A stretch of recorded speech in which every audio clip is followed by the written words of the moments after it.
Good morning, everybody, and thank you all for joining this. So I'll be discussing if you have patients of cataract and the refractory glaucoma, basically how will you manage with two. So I will be discussing combined GDD in phacoemulsification refractory glaucoma. As we know that cataract and glaucoma frequently coexist, and both are tended to be the diseases of elderly people. So how will you manage? We can start medical management, failing of medical management or previous trap, failure of the medical management and progression with medical management will require a surgical management. So what are the surgeries you can offer? Combined cataract extraction along with trab MMC or sequential surgery. That's another debatable topic. Potential advantage of a combined surgery are early visual rehabilitation, and combined surgery reduces the cost and reduces the psychological issues related to multiple surgeries to the patient. So the problem is in refractory glaucoma. What we do the refractory glaucoma along with a cataract. So one can do a phacotrabeculotomy and MMC, but it have known to yield a poor result of the refractory nature, mostly like in secondary glaucoma especially. Another potential alternative is to combine the phacoemulsification with glaucoma drainage device. So I'm showing after a good thorough workup, as we do routinely in the clinic. So I'm showing two videos. One is phaco AGV and one is phaco ADI. The first one is the phaco AGV and the second one is the phaco ADI. Start with the as we start normally. Make a broad conjunctival peritomy at supratemporal quadrant. Arrest the bleeders and hook the both recti muscle, especially for the implant. And for AGV implant, one has to check the one have to prime the implant very slowly, and one can both have implant has to be fixed to this under the sclera. We usually prefix the suture, then fix the implant to the sclera. So Adi, sometimes that will be difficult. You need a good assistant to assist these type of cases.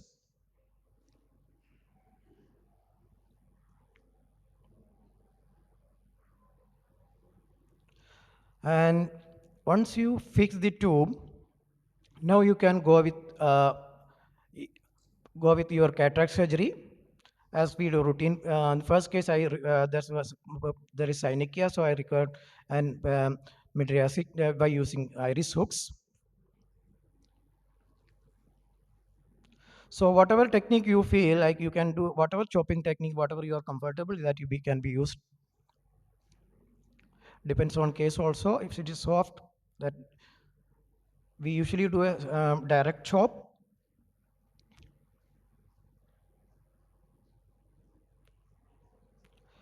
Then the carry with your normal phaco like nucleotomy and emulsification of the nucleus.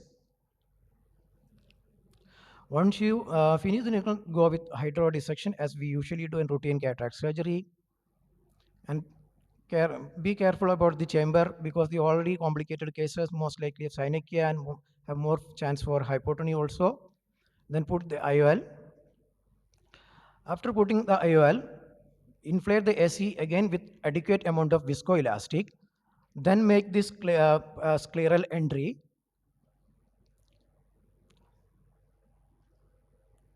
You can put the if you have synechias there in supratemporal quadrant, and can fuse this the ciliary sulcus also, preferably ciliary sulcus, and once you put the tube, the rest of the steps is like similar to your routine GDD implantation. So at the end of the surgery, you have to remove the viscoelastic.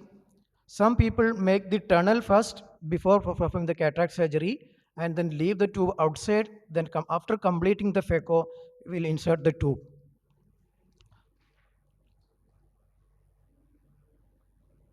So these are the pre-op and post-operative picture. The first AGV patient had required more medication with 16 millimeter of pressure right now after 3 to 6 month follow-up, and the ADI patient performed relatively better with 12 millimeter of pressure with single anti-glaucoma medications.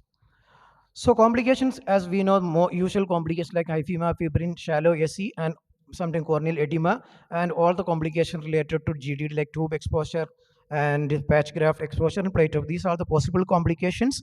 What the literature says that the various studies found that around first study that shows 89% at 18 months with combined cataract extraction with the Barwell implant. Most of the studies are did with phaco with AGV implantations, and the Singapore studies showed there's a cumulative success of 87.5%, and they have only 4 failure. The other study found that they have a 11% of complete success and 89% of qualified success. What was Indian study? Dr. Vanida Patak conducted a study. They found that the overall success was like 89.5%, and they also the minimal complication is in 36% of the patients. Another studies also found the phaco with ADI in refractory glaucoma. They also similar kind of cumulative qualified success like 17.4% at 3 months with a short-term follow-up only, and 64% at 3 months onwards. So I conclude, cataract and glaucoma coexist as the disease are elderly patients, and TRAB may not be a viable option in all patients.